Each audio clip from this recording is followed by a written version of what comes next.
주 경배해 주 경배해 주 여기 은혜가 하시네 주 경배해 주 경배해 이곳에 역사하시네 주 경배해 주 경배해 Waymaker, miracle worker, promise keeper, light in the darkness, my God, that is who you are.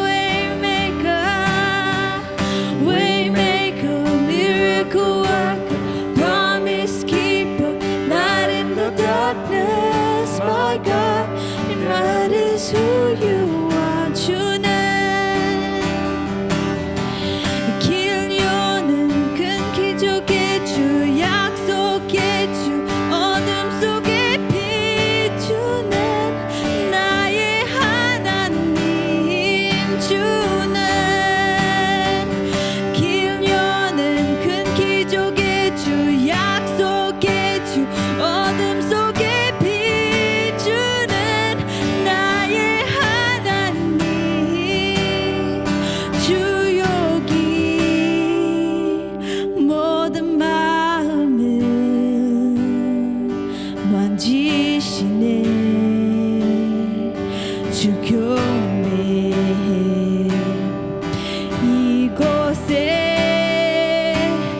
모든 마음을 치료하네 주 경배해 주 여기 모든 삶들을 새롭게 해 주 경배해 이곳에 모든 마음을 회복하네 주 경배해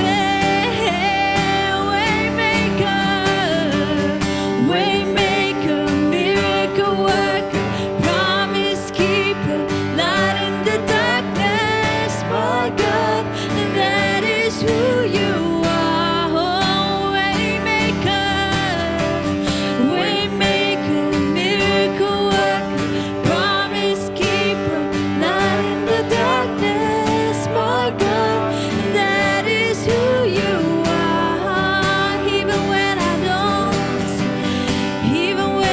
don't see that you're working, even when I don't feel that you're working, you never stop working, you never stop working. Even when I don't feel that you're working, even when I don't see that you're working, you never stop working, you never stop working. Waymaker, miracle worker, promise keeper, light in the darkness, my God, that is who you are. 주는 길 여는 큰 기적의 주 약속의 주 어둠 속에 비추는 나의 하나님 나의 하나님 나의 하나님 나의 하나님 나의 하나님 that is who you are that is who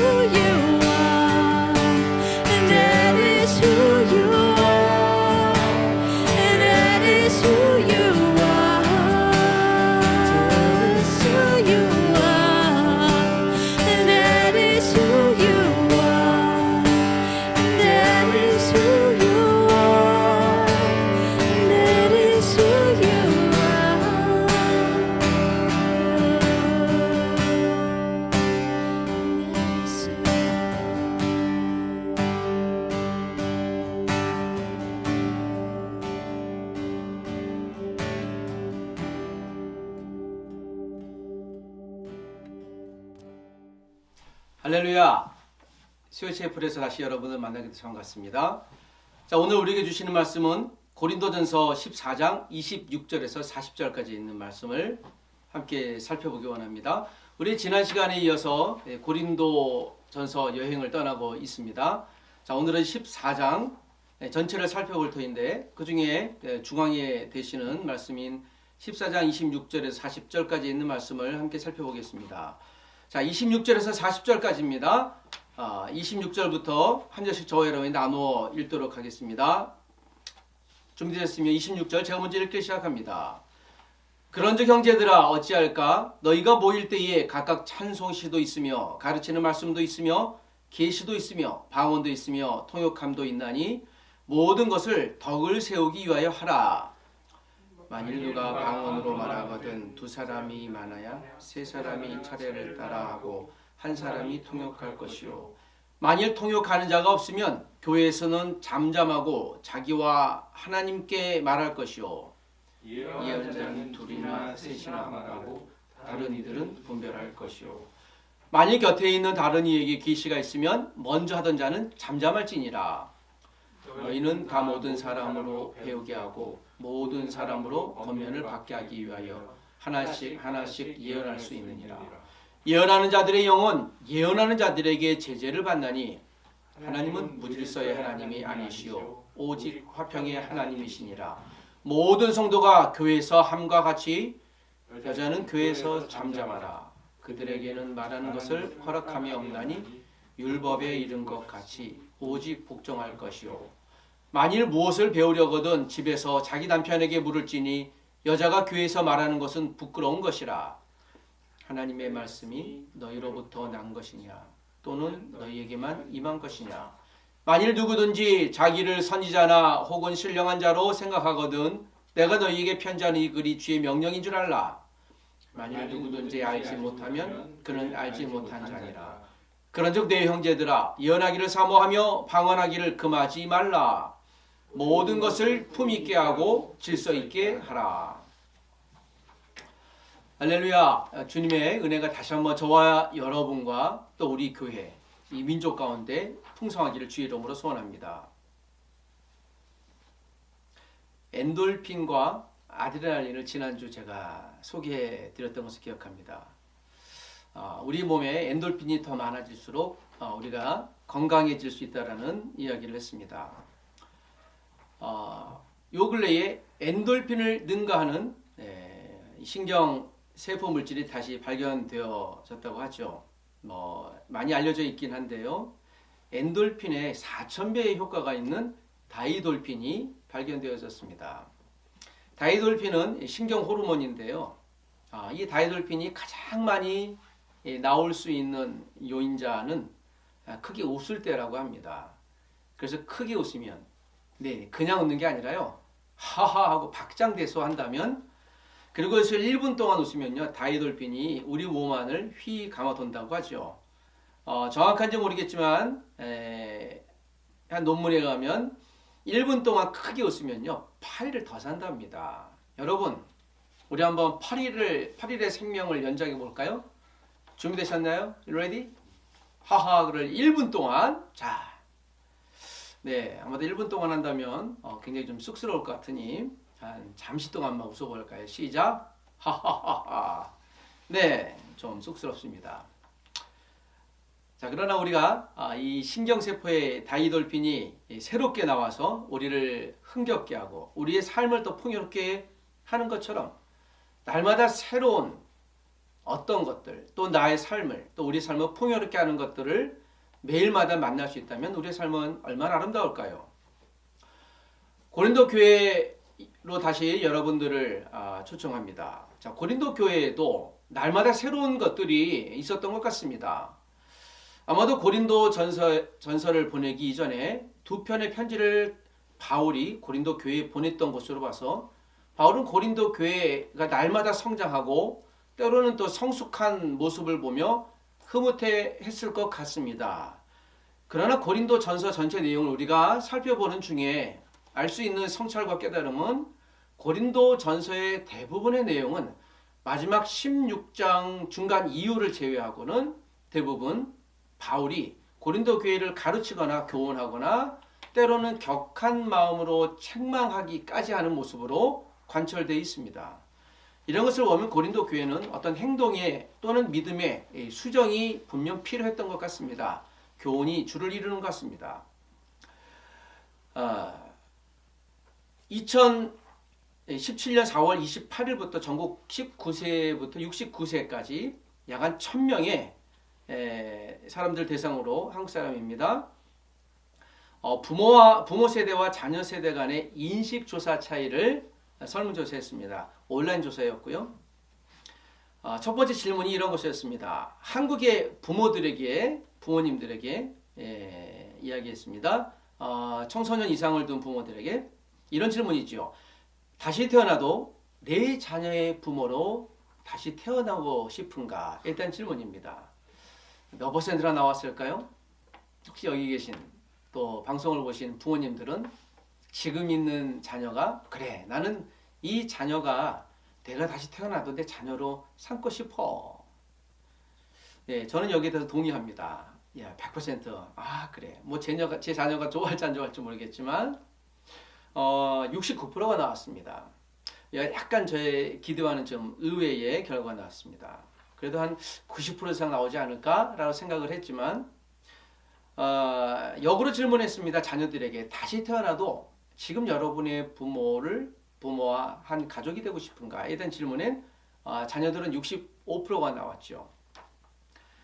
생각했던 것보단 이렇게 풍성한 퍼센테이지가 나오지 않은 것 같습니다. 자, 이 퍼센테이지한 결과보다 전 두 번째 질문의 이야기를 여러분에게 드리고 싶었습니다.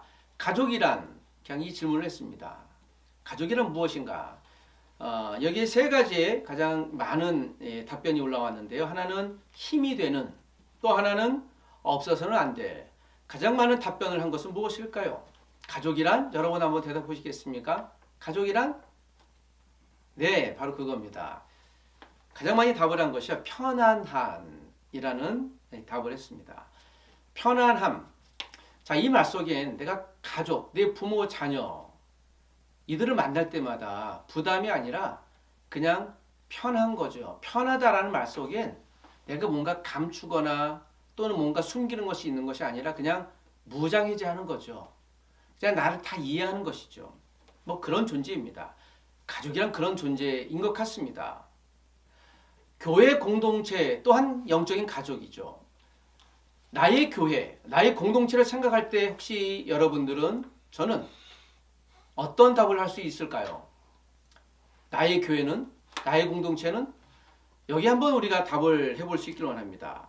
고린도 교회에게도 똑같은 질문을 바울은 오늘 다시 한번 하고 있습니다.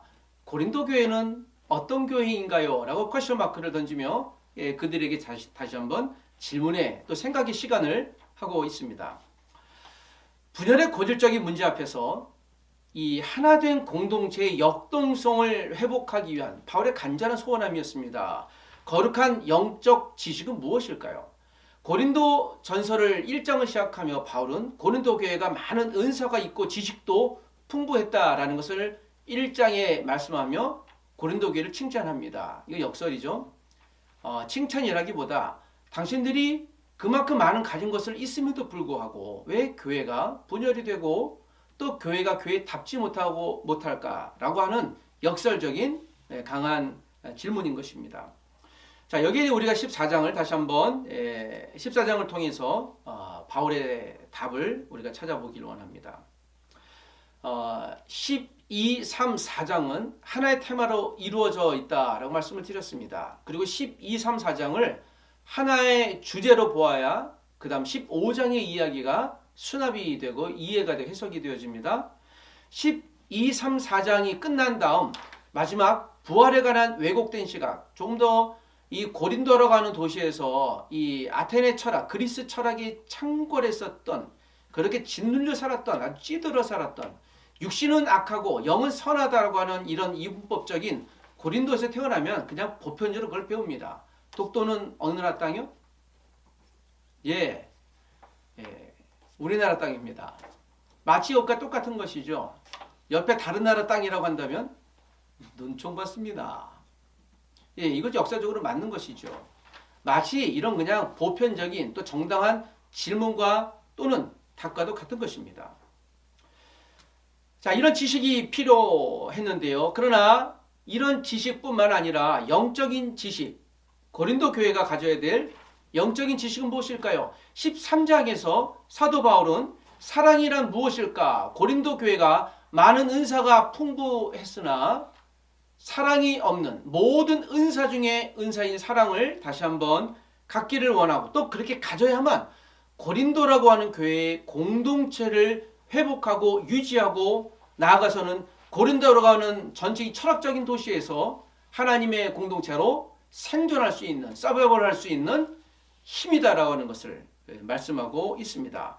14장은 다시 바울은 이렇게 시작하죠. 14장 1절에서 우리가 읽지는 않았지만 25절까지의 내용 가운데 바울은 14장 1절에 사랑을 추구하되 라며 1장을 시작합니다. 즉 13장으로 끝나지 않고 13장 13절에 이어서 다시 바통을 이어 그 의미를 사랑을 추구하되, 그 사랑은 여러분들에게 분명히 있어야 하고 신령한 것들을 사모하되 특별히 예언하기를 하려고 하라. 다시 바울은 고린도 교회가 가장 많이 갖고 있었던 은사 두 가지를 이야기하며 좀 더 이 은사는 고린도 교회를 풍요롭게 하기도 했지만 영적으로 고린도 교회를 분열하는 단서도 됐었습니다. 그래서 이 예언과 방언에 대해서는 고린도 교회에게 분명 은사에 관한 이야기를 12장에 설득하면서 고린도 교회가 은사를 오용하거나 왜곡 사용하는 것에 대해서 분명 정확한 지식을 알려줘야 했던 것 같습니다. 사랑을 계속 유지하되 이 사랑을 근간으로 갖고 예언을 하십시오라는 것이죠. 그래서 1절에서 3절까지는 예언과 방언의 중요성에 관한 이야기를 합니다. 방언은 무엇일까? 이것이 14장 2절에 있는 대로 우리가 방언을 글로사라고 했습니다. 사람의 방언, 천사 방언 이 두 가지가 고린도 교회에 있었어요. 아마 언어적인 방언도 있었을 것이고 또는 신비한 방언도 있었을 것입니다. 그러니까 고린도 교회는 영적으로 큰 하나님의 은혜를 받은 교회인 것이 분명합니다.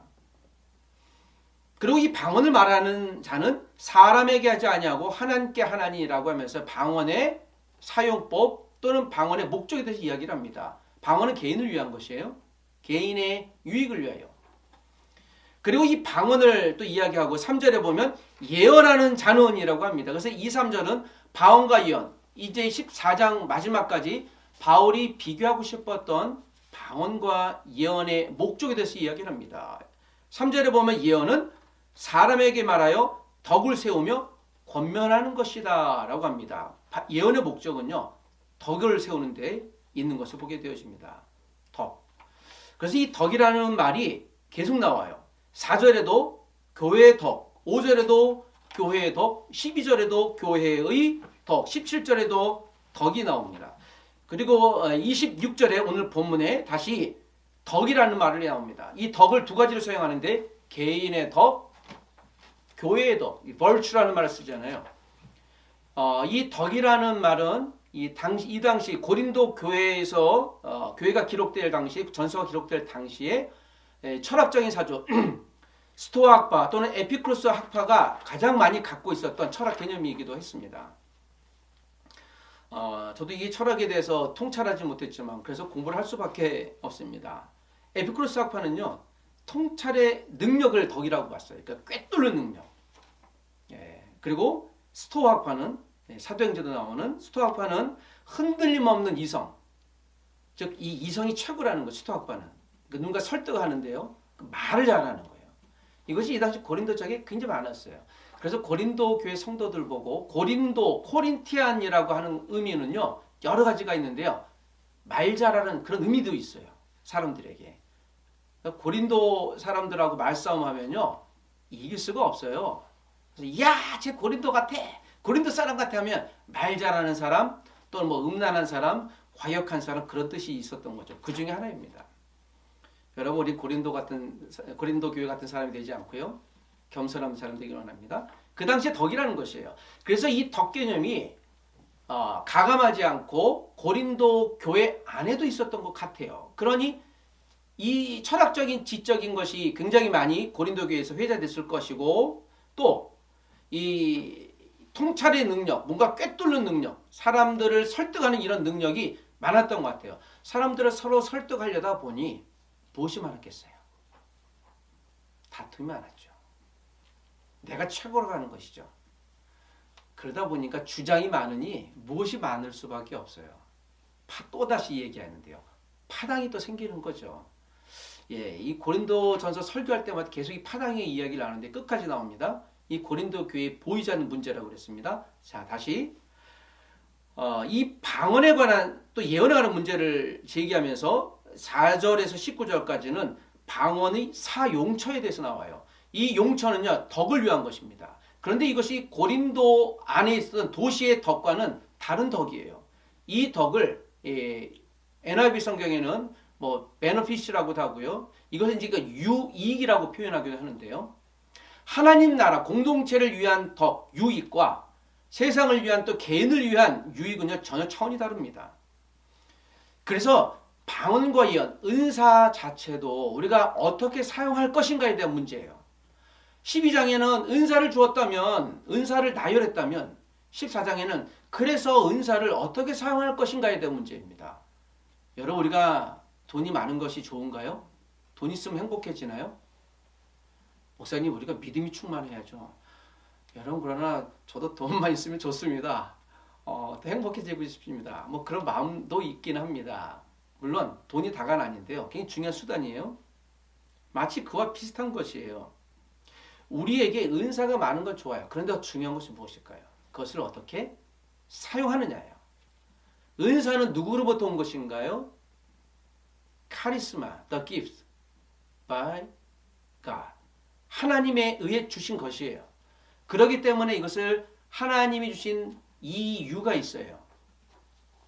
왜 나에게 주셨습니까? 자, 거기에 대한 답입니다. 그리고 오늘 26에서 30, 마지막 34절에서 36절까지 공동체 안에 문제된 그 여성의 문제. 자, 이건 이제 조금 민감한 문제인데요. 제가 이게 정확한 해석을 시도해 보도록 하겠습니다. 그리고 37, 40절까지는 예언과 방언의 사용 기준에 대해서 이야기하면서요. 오늘 본문에 좀 제가 성급히 이야기한다면요. 14장 마지막에 14장 전체 결론은 14장 40절에 있어요. 자, 저도 한국 사람인 것 같아요. 좀 급합니다. 결론부터 먼저 내봅시다. 40절을 다시 한번 읽어볼까요? 준비되셨나요? You ready? 다시 한번 읽어보겠습니다. 시작. 모든 것을 품위 있게 하고 질서 있게 하라요. 여기에 두 가지가 나옵니다. 모든 것. 모든 것이라는요. 모든 은사를 받았다면 이것을 어떻게 사용하라? 품위 있게. 다른 성경에는 적절하게 또는 적당하게 표현했어요. 품위 있게 하고 질서 있게. 그래서 품위와 질서는 이 은사를 사용하는 중요한 기준이 되는 것입니다. 이 품위를 좀 다른 말로는 적당하게 해서요. 말 그대로 fitting이라고 써요. 그리고 and orderly. 적절한 거예요. 마치 필요한 것이죠. 라면을 먹으면 무엇이 있어야 되나요? 뭐 동의하는 게 한국 분들에겐 김치가 있어야 돼요. 저는 안 먹는다고요. 저는 피자가 있으면 제 이야기입니다. 저에게 가장 적절한 건 그냥 김치가 아니라 신김치가 있어야 돼요. 이게 저한테 적절한 거예요. 갑자기 저녁 때가 되니 갑자기 피자 생각이 김치 생각이 납니다. 목사님 무슨 피자에 김치예요? 그건 당신 얘기고요. 저는 피자에 김치를 좋아합니다. I'm so happy. 자, 이걸 이제 적절한 거라 그래요. 각자의 취향은 다르지만, 자, 다시 돌아가서 이 적절성에 대한 이야기를 하면서요. 예언과 방언을 왜 들까요? 고린도 교회가 가장 많이 갖고 있었던 은사이기 때문에 그렇습니다. 이것을 예표로 우리는 하나님이 주신 은사가 무엇일까? 그것보다 더 중요한 건 그 은사를 어떻게 사용하고 있을까에 관한 문제인 것입니다. 여기에 우리가 답을 찾아보겠습니다. 26에서 33절을 전체를 보면 이 말씀을 정리해 보면 하나님이 주신 신령한 은사는 그냥 은사라고 하지 않고 오늘 여기 1절에도 나와 있듯이 신령한 것들이에요. 이건 신령한 은사입니다. 신령한 것, 즉 성령께서 주신 것이에요. 은사는. 그래서 우리가 답을 할 수 있어야 돼요. 내게 있는 것은 하나님의 은사일까? 제가 지난 시간에 이제 그 질문했던 것을 기억하는데요. 여러분 혹시 은사를 구별할 줄 아시나요? 혹시 잘하는 것이 은사인가요? 또는 좋아하는 것이 은사인가요? 어떤 기술이 은사인가요? 어떤 것이 은사인가요? 은사 용처는 무엇일까요?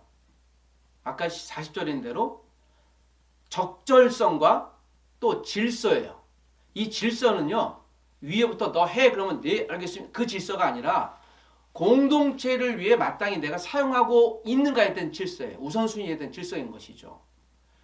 마치 요리사가 칼을 잘 쓰는데요. 그 칼 잘 쓰는 요리사가 주방에 있지 않고 거리에 칼을 들고 나가다면 어떤 일이 벌어지겠어요? 거리에서 칼을 잘 사용하면 위험하게 되었죠. 적절성은 그런 것입니다. 자, 신령한 은사는 즉 하나님이 내게 주신 은사는 공동체의 유익을 위해 주셨습니다. 이거 첫 번째 지식입니다. 지식은 무엇입니까? 우리가 지적으로 수납해야 되는 것이에요. 알고 있어야 되는 것입니다. 신령한 은사를 공동체를 위해 주셨다. 26절에 보면 그런즉 형제들아 어찌할까 너희가 모일 때에 각각 찬송시도 있고 가르치는 말씀도 있으며 계시도 있고 방언도 있고 통역함도 있고 또 모든 것은 통역함도 있나니 모든 것은 덕을 위하여 하라. 자, 결론은 덕이에요. 이 덕은 무엇입니까? 유익이라고 그랬습니다. 공동체의 유익을 위해 사용할 것인가? 그리고 방언은 내 개인을 위한 것이었습니다. 혹시 방언의 은사가 있으신가요? 잘 활용하시길 원합니다. 그런데 이 방언을 할 땐 반드시 통역자를 둬야 됐어요. 그래서 통역에 은사 있는 사람 아니면 공동체 입에서는요 절제를 하라고 그래요. 목사님, 그래서 하나님께 주시는 은사인데 이것이 성령께서 말씀하게 하면 뭐 예배 때든 상관없지 않나요? 라고 질문할 수 있지만 여러분 저도 지금 방언의 은사가 있는데 제가 방언으로 혹시 설교를 하면 여러분 기뻐하시겠습니까? 저는 어떤 의미인지 알아요? 제가 쓰는 방언에 대해서 이걸 그대로 방언할 수 있는데 굳이 하지 않아요. 왜요? 예, 이게 여러분들이 못 알아듣기 때문에 그러니까 하나님이 저에게만 주신 방언은 개인을 위한 것이고 또 나아가서는 꼭 해야 될 것 같으면 통역자를 둬야 됩니다. 왜 이 얘기를 했는가 하면요. 이 당시에 로마의 델피 신전이라고 해서 가장 유명한 신전. 델피 신전은요. 아폴로를 믿는 그런 섬기는 신전이었습니다. 그리고 고린도에 그 유명한 아프로디테 신전이 있었습니다. 여기에요. 대표적인 무녀가 있었습니다. 여자 제사장이죠. 이것이 이분들이 신접하면요, 그 신이 임하면요, 몇 가지 현상이 일어나는데요. 소위 말하면 카타르시스, 황홀공에 빠져요. 이들도. 그리고 무엇을 했는가 하면 이건 기록에 의한 것이에요. 이들이 희한한 춤을 춰요. 그리고 노래를 해요. 지금 어떤 거예요? 26절에 있는 그대로 나오는 거예요. 무엇도요? 찬송시도 있다. 우리는 찬송하지만 프레이즈송 하지만 이들은 희한한 노래를 해요. 신접해서. 그리고 춤도 춥니다. 그리고요, 희한한 얘기를 해요. 그 얘기가 방언이에요. 텅이라고 하는데요. 고린도 성도들은 아프로디테 신전에서 매일 봤어요. 그런 걸. 그러니까 고린도 도시에서 고린도 교회가 왔어요. 왔더니 막 방언을 해요. 그러니까 어떤 현상이 어떻게 이해하겠어요? 그 이해는 이 사람들도 아프로디테 신전의 사람과 비슷하구나. 또 하나의 신이구나. 라고 생각할 수 있겠죠. 자, 이 오해 때문에 바울은 하나님과 다른 신들은요, 다른 거예요. 하나님은 유일신이에요. The only God. 그래서 아프로디테나 다른 신전과 다르다는 것을 얘기하기 위해서 방언할 때 은사지만 그 비슷한 것들도 다른 신들도 했기 때문에요. 여러분, 여기서 우리가 얻을 수 있는 힌트는 무엇인가요? 악한 영들도요, 세상의 사람도요, 우리가 생각하는 하나님의 은사들이라고 생각하는 유사한 것들도요, 있어요. 그래서 이단을, 사이비를요, 영어로 보면 끝이 다르다. 그리고 비슷하다. 그런 원어로 써요. 우리가 하나님이 주신 은사가 때로는 사단이요, 그런 은사 비슷하게 줄 수 있습니다. 어떤 무당도요, 병 고치는 무당이 있어요. 병이 나아요. 실제로. 그러니까 가서요, 돈을 줘요. 병 나으면 얻습니다. 여러분 아무리 우리가 예수를 잘 믿어도 내가 죽을 병에 걸리면 한번 생각해 보지 않겠습니까? 그래서 우리에게 중요한 건 어떤 특별한 눈에 보이는 가시적인 은사보다 어떻게 사용하는가, 그래서 중요한 것이죠. 고린도 교회가 이 착오가 있었어요. 뭐 고린도 안에서도 도시에도 있었고 교회와도 있으니 이거나 비슷하네? 라고 하는 것에 대해서 바울은 너 비슷한 게 아니야. 하나님이 주신 은사와 세상이 준 비슷한 거 있는데 아니야, 다른 거야 라고 분명히 지식으로 설득해야만 했습니다. 사랑하는 여러분, 하나님 믿으면 부자 됩니까? 예수를 믿으면 여러분이 어떤 능력이 생기나요? 성령님이 있으면 날마다 기쁜가요? 물론 그럴 수 있습니다. 그런 목적이 아니에요. 하나님 믿어도 가난해질 수 있습니다. 예수님 믿어도 내가 어려워질 수 있어요. 성령님의 은사가 있지만 고통당할 수 있어요. 오늘 우리에게 하나님이 주신 은사가 있다면 공동체의 유익을 위해서 사용하는 우리가 되길 주의 이름으로 소원합니다. 또 하나의 영적 지식이 있습니다. 34~5절인데 제가 이것을 얘기하면서 이건 그냥 패스할까라는 마음도 들었는데요. 네, 아마 이 또 설교를 하면 다른 의견도 나올 수도 있습니다. 그러나 제 의견이 아니라 저는 성경에 말하는 바를 그대로 여러분께 설교라고 해서 해드리고 싶습니다. 34~5절에는요. 여자는 교회에서 잠잠하라. 목사님 그 강조하세요. 그래서 아니요, 이게 요새 이런. 제가 어렸을 때 배울 때는요. 그래서 제가 고등학교 때까지 그렇게 배웠어요. 여러분 이 말씀이어서 여자는 교회에서 조용히 하셔야 돼요. Shut up. 실제로 그랬어요. 격하게 그 정도의 언어로 했단 말이에요. 여자는요 조용하세요. 여자가 어떻게 이제 그렇게 얘기했단 말이죠. 그래서 그런가 보다. 목사님도 그렇게 생각하시나요? 제 생각은 아니고요. 우리가 성경 해석하는 방법은요. 성경이 What Bible says, 성경이 무엇을 얘기하는지를 받고 우리가 믿는 바예요. 내 의견, in my opinion이 아니고 당신 의견이 뭐예요가 아니고 내 의견도 있지만 성경이 무엇을 얘기할까요? 자, 이게 왜 중요할까요? 이것이 고린도서 12, 13, 14장에 가장 문제가 되어졌던 한 요소였어요. 하나의 요소. 여자여 교회에서 잠잠하라. 왜 여자여 교회에서 잠잠하라고 했을까요? 바울은 여성들을 억압하고 있나요? 물론 이 당시에는요 여성들이 남성들보다 좀 격화되었던 건 사실이에요. 분명 그런 사실도 있었지만, 그리고 35절에 또 이런 말이 나와요. 좀 불편하지만 한번 읽어볼까요? 이 말 자체를 그냥 든다면 만일 무엇을 배우려거든 집에서 누구에게? 남편에게 물을지니. 그럼 여자는 누구한테 배워야 돼요? 남편에게 배워야 될 줄 믿습니다. 여자가 교회에서 말하는 것은 부끄러운 것이다. 그럼 가만히 있어야 되나요? 이거 어떻게 해석해야 돼요? 라고 얘기하는데요. 자, 이것을 보면요. 자, 바울은 고린도전서 11장에요. 남자와 여자가 동등하다고 설교하고 있어요. 그러면 그렇게 얘기해놓고는 여기 여자는 왜 조용하라고 얘기하고 있을까요? 바울은 서로 상충되지 않아요. 바울의 설교가. 무엇일까요? 이것이 은사와 관계되어 있기 때문에 그래요. 여성에 대한 이야기하는 게 아니라 아마도 교회에서 방언이나 예언을 이렇게 좀 문제가 되어 마음껏 절제 없이 했던 사람들이 어떤 여성이었던 것 같아요. 어떤 여성들. 그래서 그 여성이 정확히 표현하면요. 문제를, 즉 교회에서 예배 시간에 갑자기 일어나서 방언하는 일부 여성들이요. 갑자기 일어나서 예언하는데요. 지 마음대로 예언하는 일부 여성들이요. 조용히 하시오. 교회에서 남편에게 배우십시오라고 하는 것이요. 이거 좀 역으로 해석하면요. 교회에서 절제하지 않는 남성들이 있었을 거예요. 은사 받았으면. 똑같이 얘기했을 거예요. 이건 문제 있는 성도들이라고 해석하는 것이 맞는 표현이에요. 이걸 갖고 일부 여성들이라고 표현하면 이 성경을 좀 왜곡할 수 있습니다. 자, 이제 좀 마음이 놓이셨나요? 그러면 하나님이 우리에게 주시는 은사는 무엇입니까? 이 은사는요, 남자, 여자를 구별해서 주는 것이 아니라 다 주셨는데, 어떤 여자에게 주는 것이 아니라, 어떤 남자에게 주는 것이 아니라, 문제가 있었던 사람들, 은사를 잘못 사용하는 사람들, 그 사람들은 조용히 하라는 것이에요. 오히려 당신들이 말함으로 누군가 다른 사람이 피해를 본다라는 것입니다.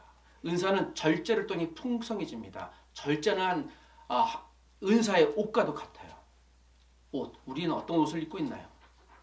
옷을 얘기하니까 요새 그런 생각이 듭니다. 어디까지 체크하지? 지금 10분 딱 끝났어. 지금 설교 30분이에요? 지금 방금 제가 눌렀는데. 네.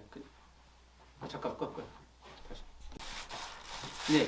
자, 34, 35절을 통해 우리의 은사가 절제를 통해 풍성해진다고 얘기했습니다. 이렇게 보니까요, 여러분, 우리가 입는 옷이 생각이 나는데요. 여러분 어떤 옷을 입고 계신가요? 우리 인생의 옷을 경력이라고 얘기한다면요. 여러분 경력을 얘기하는 요즘 용어는 무엇인가요? 어디 회사에 취업하려면 무엇을 넣어야 돼요? 예. 그래서 우리는 무엇을 쌓죠? 경력이란 용어는요. 제 기억엔 이 용어가 나온 지가 2010년, 11년부터 나온 것 같아요. 제 기억엔. 스펙이라는 단어를 아시나요? 언제부터인가 스펙 쌓는다고 그래서요. 이게 왜 나왔는지 제 기억엔 옴니아2 스마트폰을 사면서부터 스펙이 얘기가 그래서 이게 스마트폰 용어였던 걸 저는 기억합니다. 그래서 여러분들 스펙이 얼마예요? 요새 이렇게 하자 뭐 스펙을 쌓는다 그러지 않습니까? 여러분 스펙이 원래 어떤 단어에서 파생되었을까요? 스펙. 원래 이 스펙이 이 총 재원에서 나온 거예요. 그래서 이 총은 몇 미터를 날아가고 또 이 대포는 미사일은 얼마나 날아가고 얼마나 많이 죽일 수 있고 그래서 막강한 살상 무기입니다 라고 하는 것이죠.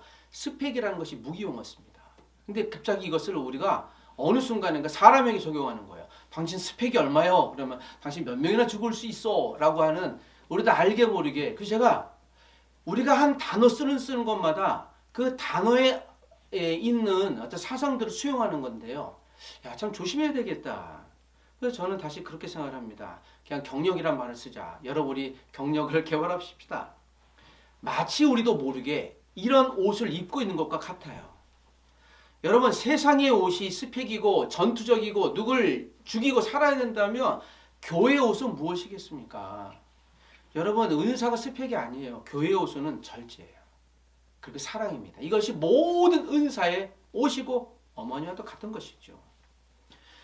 말씀을 정리하며 오늘 36에서 40절 특별히 제가 서두에 이미 결론을 냈기 때문에 오늘 결론을 조금 더 절제 있게 줄여보려고 합니다. 질서 있는 은사 활용이 교회의 견고함을 이끄는 지식입니다. 공동체의 내적 화평은요 바람에 날리는 복음의 향기와도 같아요. J.C. 라이라는 목사님이 이런 얘기를 했습니다. 이 말씀이 참 마음에 와닿습니다. 한 사람이 그리스도인이란 걸어다니는 한편의 설교다.